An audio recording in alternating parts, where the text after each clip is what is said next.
je vais commencer la première et puis après il y a différentes personnes qui vont les lire. C'est le psaume 130. Je ne sais pas, oui voilà, c'est Cantique des degrés. Du fond de l'abîme, je t'invoque, ô Éternel. Seigneur, écoute ma voix. Que tes oreilles soient attentives à la voix de mes supplications. Si tu gardais le souvenir des iniquités éternelles, Seigneur, qui pourrait subsister? Mais le pardon se trouve auprès de toi, afin qu'on te craigne. J'espère en l'Éternel, mon âme espère, et j'attends sa promesse. Mon âme compte sur le Seigneur plus que les gardes ne comptent sur le matin, que les gardes ne comptent sur le matin. Israël, mets ton espoir en l'Éternel, car la miséricorde est auprès de l'Éternel, et la rédemption est auprès de lui en abondance. C'est lui qui rachètera Israël de toutes ses iniquités. Alors la semaine dernière, nous avons lu dans Exode 15,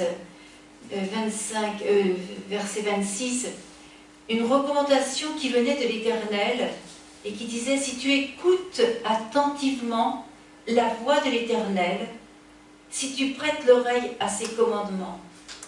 Et aujourd'hui nous lisons: Seigneur, écoute ma voix, que tes oreilles soient attentives à la voix de mes supplications.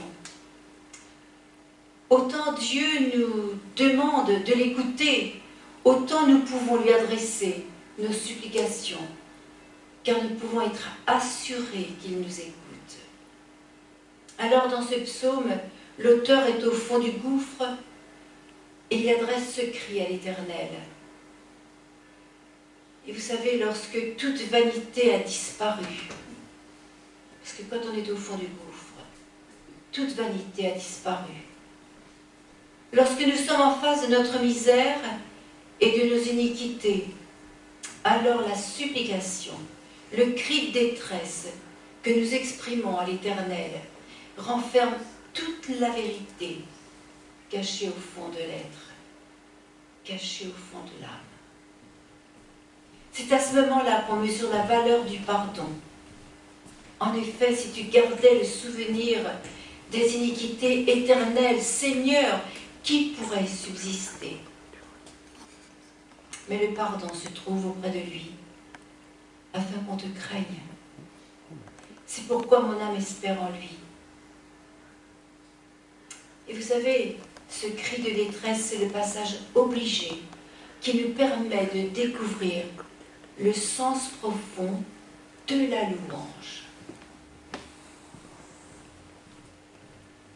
Lorsqu'on est au fond et on rentre dans la vérité de soi-même par rapport à Dieu, on comprend vraiment ce que c'est que notre iniquité, notre faute, on comprend vraiment ce que c'est que le pardon. Et là, on comprend ce que c'est que la louange. Louer le Seigneur pour le pardon et pour la délivrance. Mais Dieu a des exigences, et nous allons les voir maintenant. Et je demandais à Catherine de nous lire Deutéronome, chapitre 5, versets 6 et 7. Je suis le Seigneur ton Dieu. C'est moi qui t'ai fait sortir d'Égypte, où tu étais esclave. Tu n'adoreras pas d'autre Dieu que moi. Voilà. Tu n'auras point d'autre Dieu. J'ai une autre version, peut-être celle qui est affichée. Tu n'auras point d'autre Dieu devant ma face, c'est la même chose. Et il y a un commandement qui accompagne cette exigence et qui est au-dessus de tout autre, et que va nous lire Jean-Louis.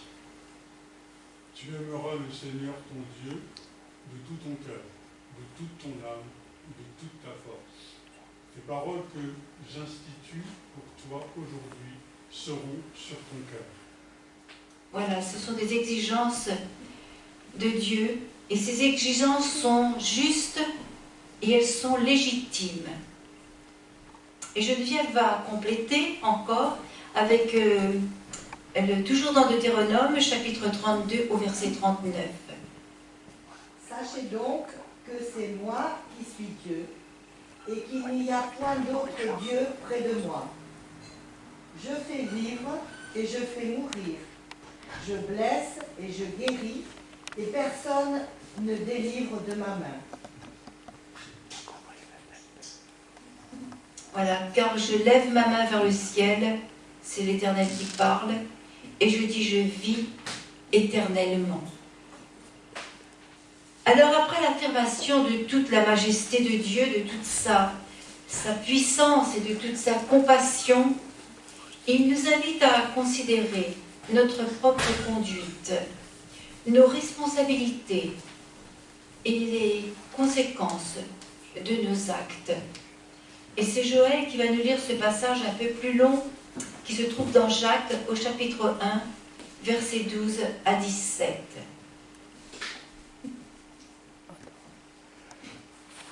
Heureux l'homme qui entend l'épreuve. En effet, après avoir été éprouvé, celui-ci recevra la couronne de la vie qu'il a promis à ceux qui l'aiment. Que personne, lorsqu'il est mis à l'épreuve, ne dise « C'est Dieu qui me met à l'épreuve », car Dieu ne peut être mis à l'épreuve par le mal, et lui-même ne met personne à l'épreuve. Mais chacun est mis à l'épreuve par son propre désir qui l'attire et le séduit. Tout don, ne vous égarez pas, mes frères bien-aimés, tout don excellent, tout présent parfait vient d'en haut. Il descend du Père des Lumières, chez qui il n'y a ni changement, ni éclipse. Voilà, j'ai une autre version à la fin qui dit « Toute grâce, excellence, c'est-à-dire tout don, effectivement, et tout don parfait descendent d'en haut du Père des Lumières, chez lequel il n'y a ni changement, ni ombre de variation. » C'est un petit peu différent, voilà. Alors, par nature, effectivement, nous ne pouvons pas surmonter la tentation, parce que nous sommes sous la domination de la chair. Mais gloire soit rendue à Dieu, que toute grâce excellente et tout don parfait sont descendus d'en haut, du Père des Lumières, qui a donné son Fils, afin qu'il réalise pour nous et en nous l'obéissance parfaite au Père. Contre la tentation, notre force est en Christ, et en lui seul, puisqu'il est l'image du Père des Lumières, chez qui il n'y a ni changement, ni ombre de variation. Sur terre, nous vivons dans l'ombre des choses à venir. Et l'ombre, par principe, est sans cesse dans le changement et dans la variation. Mais Dieu est la source de lumière. C'est pourquoi, en lui, il n'y a ni changement, ni variation. Et Jésus, son Fils, qui a vécu dans cette lumière, a pu vaincre la tentation. Et il nous en a montré l'exemple. Il n'a pas parlé de la tentation sans l'avoir lui-même connue. Jésus a connu toutes nos faiblesses, tous nos manquements, toutes nos épreuves, toutes nos tentations. Mais avant de rentrer dans son ministère, il a été éprouvé par le diable dans le désert, éprouvé pour nous montrer qu'il pouvait vaincre la tentation, et parce qu'il a vaincu, nous pouvons aussi la vaincre. Et Céline qui va nous lire un dernier passage dans Matthieu 4, versets 1 à 14. Écoute, viens ici parce qu'avec le masque, on ne va pas bien comprendre. Et tu te...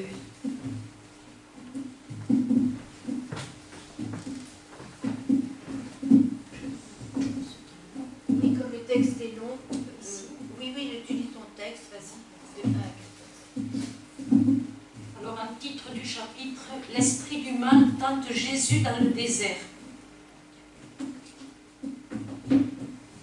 Alors l'Esprit de Dieu conduit Jésus dans le désert pour que l'esprit du mal le tente. Pendant 40 jours et 40 nuits, Jésus ne mange rien. Ensuite, il a faim. l'esprit du mal s'approche de Jésus pour le tenter et lui dit, « Si tu es le Fils de Dieu, dis à ces pierres, changez-vous en pain. » Jésus lui répond, « Dans les livres saints on lit, le pain ne suffit pas à faire vivre l'homme. Celui-ci a besoin aussi de toutes les paroles qui sortent de la bouche de Dieu. » Alors l'esprit du mal amène Jésus à Jérusalem, la ville sainte. Il le place au sommet du temple et lui dit, « Si tu es le Fils de Dieu, jette-toi en bas. » En effet, dans les livres saints on lit, « Dieu commandera à ses anges de te porter dans leurs bras pour que tes pieds ne heurtent pas les pierres. » Jésus lui répond, « Dans les livres saints on lit aussi, « Tu ne dois pas provoquer le Seigneur ton Dieu. » L'esprit du mal amène alors Jésus sur une très haute montagne. Il lui montre tous les royaumes du monde avec leurs richesses et il lui dit, « Mets-toi à genoux devant moi pour m'adorer et je vais te donner tout cela. » Jésus lui dit, « Va-t'en, Satan. » En effet, dans les livres saints on lit, « C'est le Seigneur ton Dieu que tu dois adorer et c'est lui seul que tu dois servir. » Alors l'esprit du mal laisse Jésus. Des anges s'approchent de Jésus et ils lui donnent à manger. Jean a été mis en prison. Quand Jésus apprend cela, il part pour la Galilée. Il ne reste pas à Nazareth et il va à Capernaum, au bord du lac, dans la région de Zabulon et de Nephtali. Ainsi se réalise cette parole du prophète Ésaïe.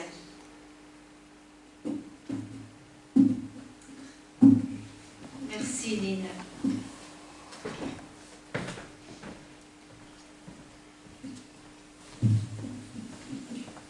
Alors il nous est dit que par 3 fois, Jésus a résisté au diable en disant « Il est écrit ». Seule la parole de Dieu peut nous éclairer et nous permettre de lutter contre la tentation. C'est pourquoi lisons, méditons, apprenons, mémorisons la parole de l'Éternel. Il est impossible de résister au diable si la parole n'est pas inscrite en nous et si le Saint-Esprit ne la réveille. Afin qu'elle devienne agissante. Et afin que nos cœurs et notre esprit la reçoivent et que notre chair résiste. Il ne suffit pas d'avoir la parole, la connaissance. Il faut que l'Esprit Saint réveille cette parole pour la rendre agissante. Souvent je prie pour Israël et je prie en demandant que le Saint-Esprit touche la Torah dans le cœur des Israélites pour que cette Torah se réveille et qu'ils découvrent le Messie. La connaissance n'est pas suffisante. Le Saint-Esprit doit être là pour que la parole agisse en nous et nous permette de lutter. Sans le Saint-Esprit, on ne peut pas lutter contre la tentation. Et sans la parole inscrite en nous, on ne peut pas lutter contre la tentation. Parce que la chair est faible. Et Jésus a utilisé, et on nous a dit par 3 fois, mais Jésus a utilisé la parole. Jésus a toujours utilisé la parole. Il est toujours retourné dans la parole de l'Éternel. Et je voudrais qu'on remette ce culte entre les mains du Seigneur maintenant. Seigneur, nous te remercions pour ta parole parce que ta parole est la vérité. Et Seigneur, tu nous as donné cette parole. Tu l'as fait de différentes manières à travers les siècles, Seigneur. Mais cette parole est unique. Et elle a un seul message. Le sang de Jésus qui a été versé à la croix. Seigneur, merci pour ce don. Merci pour cette parole. Merci pour le don de Jésus. Pour le sang, Seigneur, qui nous rachète. Merci parce que tu es un Dieu qui écoute. Tu es un Dieu qui parle. Tu es un Dieu qui voit, Seigneur. Et tu es un Dieu qui sauve. Et Seigneur, nous te demandons de continuer à bénir ce moment, ce matin, de nous déverser sur nous, Seigneur, une onction spéciale de ton Saint-Esprit, afin de nourrir de ta nourriture, Seigneur, qui nous permet à lutter dans ce monde. Bénis aussi Brigitte qui va apporter ton message, Seigneur. Bénis-la spécialement afin que chacun d'entre nous reçoive de ta part. Dans le nom de Jésus. Amen. Et voilà, alors je pense que j'ai fait une petite erreur en donnant le... J'ai mis le moment de témoignage avant le moment de prière. Je ne sais pas, c'est sans doute pas très grave. Alors, avant le moment de témoignage, on va donc chanter le chant « Notre Dieu règne encore ».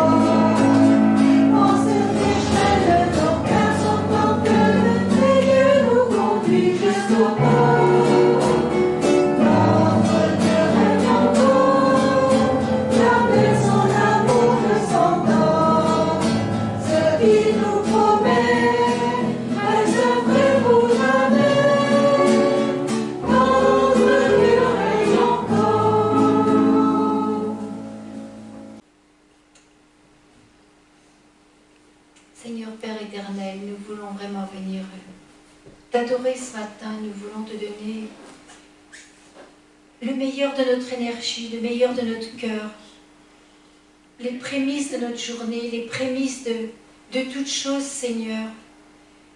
Parce que dans les prémices, Seigneur, il y a la reconnaissance de la vie, du printemps, Seigneur. Et tu es le printemps de notre vie, parce que tu nous as fait renaître, Seigneur, en toi. Et nous voulons te louer pour ça, Seigneur, nous voulons t'adorer.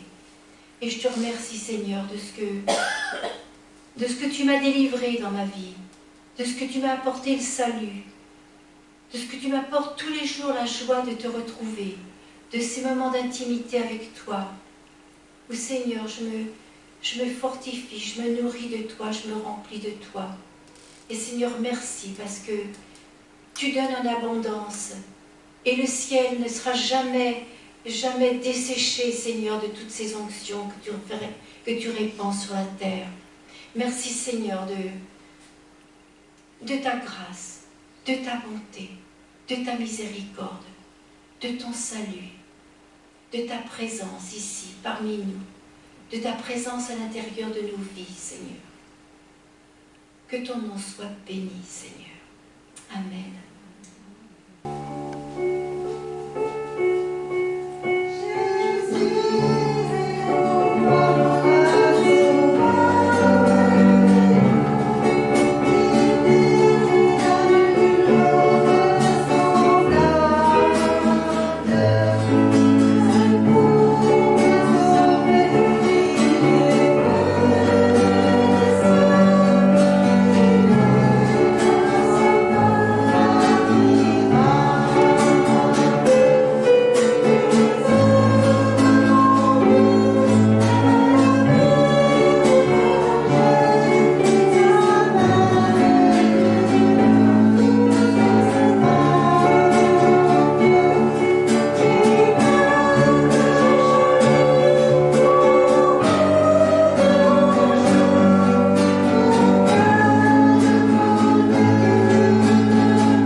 car celui qui est en vous est plus puissant que celui qui inspire le monde. Le Saint-Esprit, grâce à Jésus, parce qu'il a vaincu la mort, parce qu'il nous a ouvert le ciel et il nous a offert la possibilité d'être ses frères et de partager l'Esprit de Dieu qui est en nous. Et lui est plus fort que quoi que ce soit qui nous arrive. Lui nous garde dans la main de Dieu sous son regard. Alors, le thème, c'est Matthieu 1, du verset 1 à 14. On va d'abord faire un petit peu voir le panorama. Nous sommes au début de cette année et c'est le départ, vraiment, c'est l'ouverture du ministère de Jésus. D'ailleurs, Michel l'a évoqué. C'est l'ouverture du ministère de Jésus qui vient avec la clôture du ministère de Jean-Baptiste. C'est les derniers versets. Et une remarque, les temps de Dieu sont parfaitement orchestrés. Ses serviteurs viennent et lui obéissent et font leur part, chacun exactement dans son temps. Quand Dieu est le chef d'orchestre, tout se passe exactement dans le bon temps. Et nous pouvons donc être très rassurés par tout ce qui se passe dans notre monde, sachant que Dieu est maître, le maître des temps depuis toujours pour l'éternité, et que rien n'est en dehors de son regard, et que la perfection de temps et de l'accomplissement de sa volonté est entre les mains de l'Éternel, le Dieu Tout-Puissant. C'est un grand réconfort. Et quand on débute cette année, sachons-le, et soyons dans la paix. Voilà. Alors, donc je vais ouvrir ma Bible tout de même, parce que je risque d'avoir besoin de temps en temps de la regarder. Nous sommes donc dans Matthieu 4. Juste avant cela, évidemment, ça c'est toujours dans la continuité, c'est le commencement du ministère de Jésus, mais ce ministère, il a commencé dans un sens, dans sa naissance, dans son acceptation de laisser la gloire et de vivre notre vie humaine avec toute sa fragilité. On en a déjà parlé un peu à Noël, les tentations, les émotions difficiles, les joies, dans son enfance, l'obéissance à ses parents terrestres. Et maintenant, il va être exposé à vraiment ouvrir le chemin pour répandre la vie éternelle pour nous tous. Et ça va commencer par un chemin d'obéissance, d'humiliation aussi, d'aller se faire baptiser par Jean-Baptiste. Et Jean-Baptiste se rebelle et dit, mais non, parce que lui sait qui est Jésus. Et Jésus lui répond, c'est de cette manière qu'il convient d'accomplir tout ce que Dieu considère comme juste. Il n'est pas une question de décider ce qui est bon, ce qui est juste, mais de reconnaître que de la perfection des chemins de Dieu, de la volonté de Dieu. Dieu n'a rien épargné à Jésus. Jésus a dû passer par toutes les plus grandes difficultés de l'être humain ainsi que ses joies. Et donc, il a dû passer comme s'il était pécheur par le baptême alors qu'il n'avait jamais péché. Il a dû passer par la croix, ce qui est le dernier, le plus dur, évidemment, qui était l'horreur. Il a dû passer partout parce qu'il ne pouvait, pour nous sauver de toutes nos détresses, lui a dû les connaître. Et donc, il est passé humblement par le baptême de la repentance, lui qui n'avait pas péché. Et Dieu a affirmé son approbation. Il a ouvert le ciel et la colombe, et s'est montré que tout le monde sache. Celui-ci, c'est une consécration. Il l'envoie et maintenant il l'expose. Tout le monde verra qui il est. Celui-ci est mon fils bien-aimé, celui qui fait toute ma joie. Avec cette force, cette déclaration de Dieu, vient alors comme, et on le voit, c'est quelque chose de nouveau, c'est la marche normale par laquelle nous devons passer, par laquelle Israël est passé, par laquelle Adam et Ève sont passés. Adam et Ève, dans le jardin, après avoir reçu le souffle de Dieu, le souffle de vie, après s'être entretenus avec Dieu tous les jours, ont été tentés. On connaît la suite. Et de même, Jésus, comme Israël, après sa délivrance de l'Égypte et passer à travers la mer morte. Vous vous souvenez, ça s'est ouvert comme un baptême. Ils sont traversés les flots à sec et sont arrivés de l'autre côté. Et tout d'abord, ils ont été dans la louange. Ils étaient ravis. Myriam a entonné ce chant magnifique et c'était la joie, le débordement de joie. Et puis ça a été le désert. Et de la même façon, Jésus va être donc transporté dans le désert. Une remarque intéressante et vraiment réconfortante, c'est l'Esprit. Quel que soit, quoi que ce soit qui nous arrive, je le répète, l'Esprit de Dieu est toujours en nous et Dieu nous regarde toujours du ciel. Jésus est toujours avec nous. Ce n'est pas parce que les temps sont difficiles, spirituellement, ou quoi qu'il arrive, que nous ressentions arides, et c'est souvent après avoir eu un temps réconfortant. Le Saint-Esprit lui-même nous conduit dans des moments difficiles pour tester nos muscles. Il est nécessaire de savoir sur quoi reposent nos déclarations d'amour, nos déclarations de louange. Sur quoi reposent-elles? Quand tout va bien, c'est facile. C'est bien aussi ce que Satan reprochait à Dieu par rapport à Job. Il disait, tu l'as toujours béni. Alors évidemment, tout va bien. Mais donne-lui quelques misères et tu verras bien.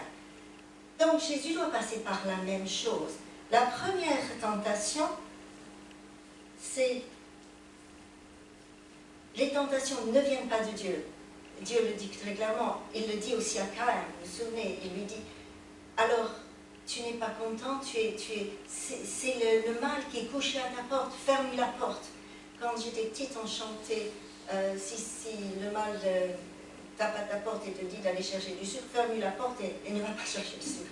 C'était un chant d'enfant, mais c'est ça. C'est-à-dire que Satan est là autour et il nous incite à cause de circonstances qui va rendre plus facile que nous tombions. Mais le Saint-Esprit, et je le répète, est plus fort que l'Esprit du monde, ça nous a été dit, et il nous reste à nous tourner vers où est notre force pour fermer cette porte. La première tentation par laquelle Jésus va passer, c'est la première tentation par laquelle les enfants d'Israël vont passer. Elle est très simple. Et je pense qu'on sait très bien combien c'est difficile. Si on a faim, il nous semble... Et on a faim. C'est une chose naturelle. Et puisque c'est naturel, on se dit que c'est presque notre dû. Or, rien ne nous est dû puisque tout est don de Dieu. Tout est cadeau de Dieu. Et ça, c'est une chose difficile pour nous à comprendre, surtout dans notre société qui nous raconte que nous avons des... On nous doit toutes sortes de choses. On a le droit à toutes sortes de choses. Mais ce n'est pas ce que Dieu dit. Il dit tout dans votre vie et tout ce qui est bon vient de Dieu.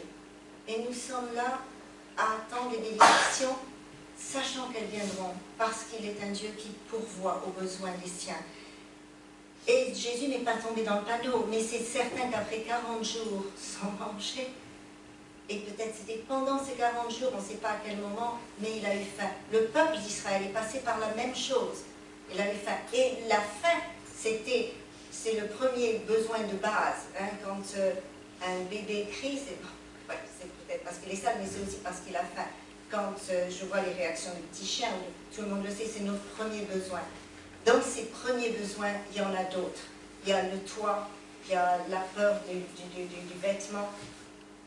Et Israël n'a pas su très rapidement, et on le comprend, ils se sont révoltés contre Dieu et même ont prétendu qu'il aurait mieux valu qu'ils ne sortent pas d'Égypte.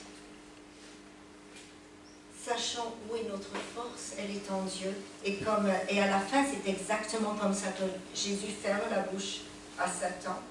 Tu ne vivras pas de pain seulement, mais de toute parole qui vient de Dieu.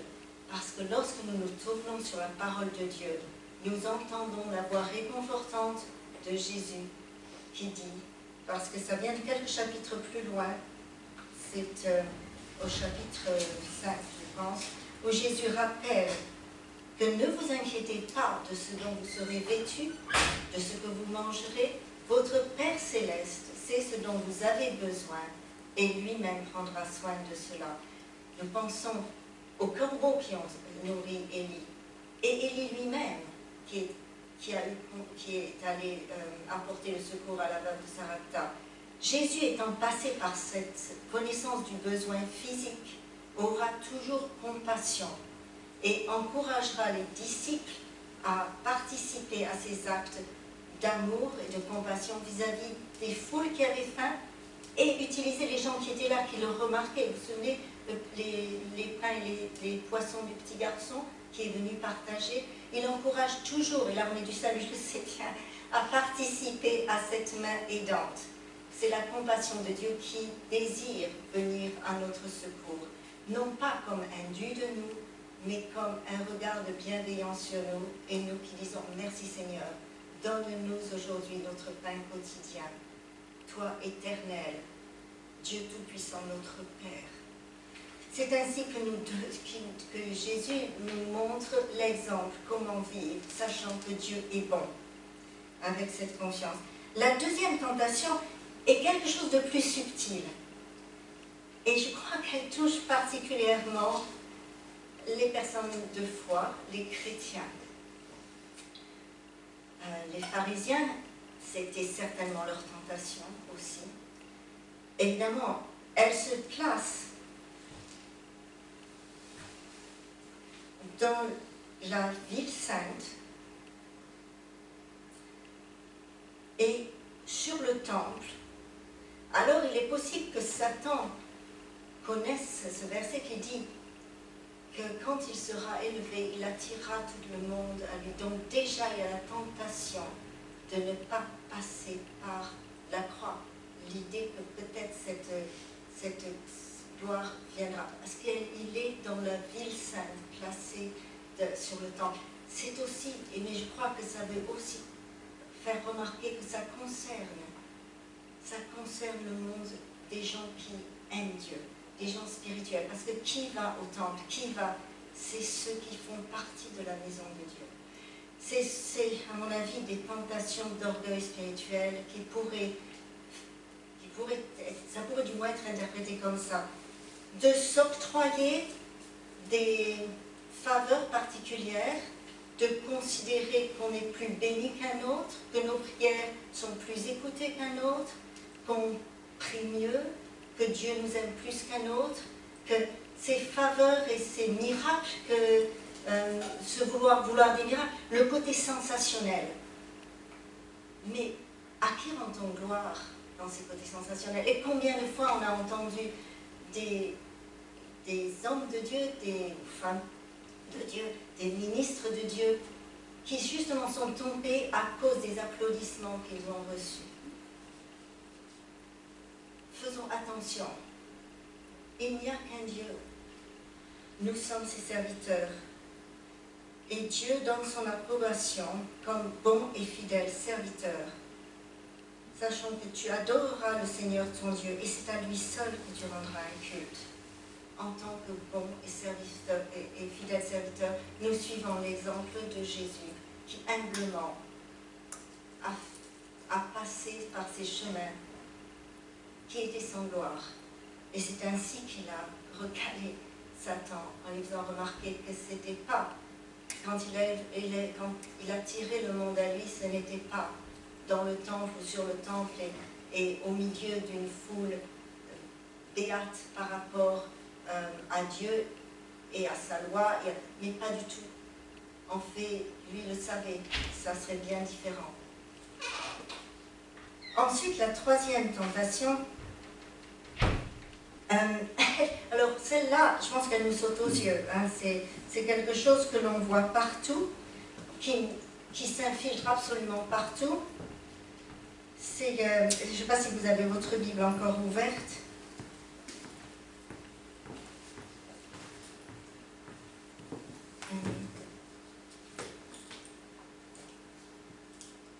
Oui, il lui dit d'adorer que Satan allait lui donner tous les royaumes du monde.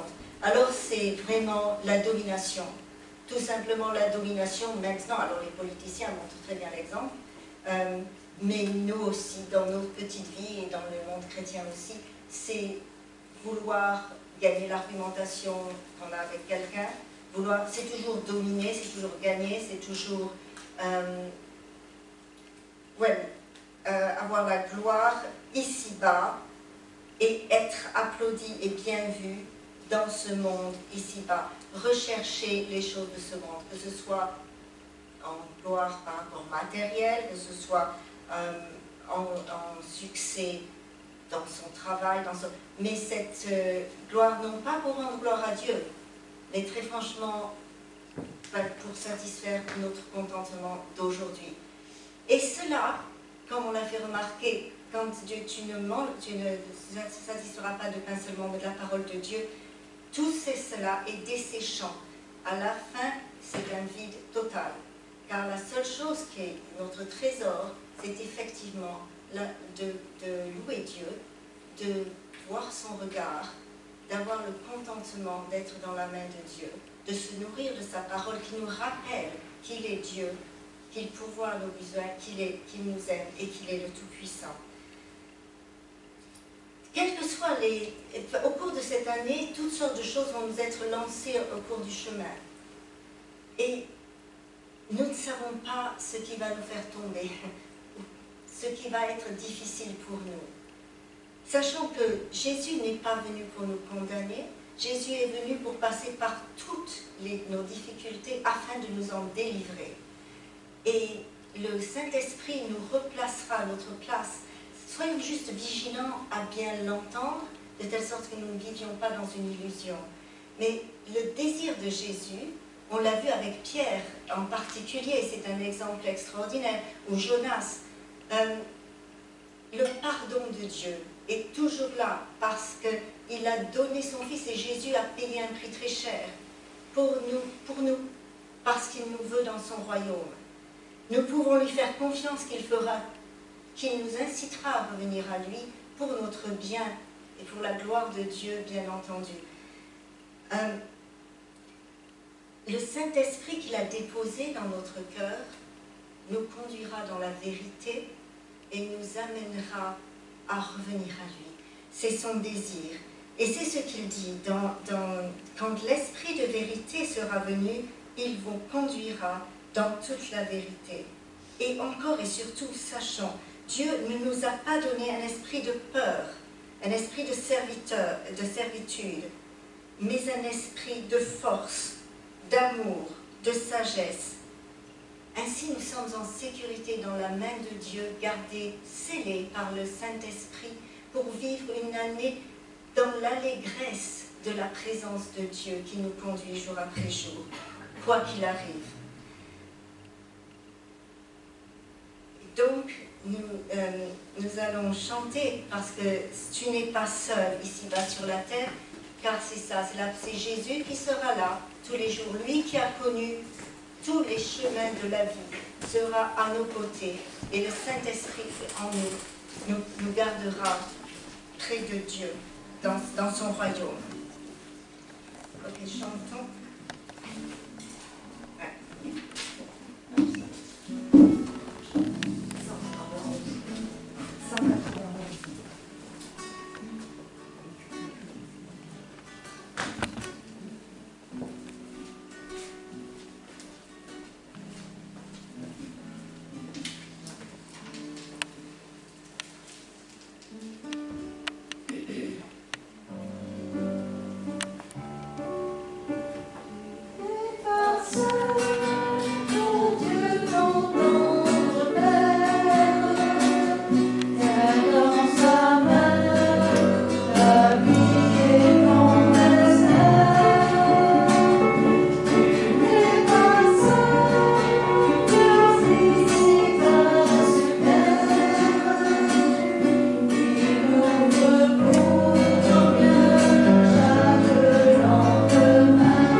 l'église, je pense, d'Éphèse, voilà, c'est ça. Alors presque ressentons-là comme venant de cet apôtre qui nous a enseigné tellement de choses. Que Dieu le Père, Jésus-Christ le Seigneur, vous accorde la paix et l'amour et la foi. Amen.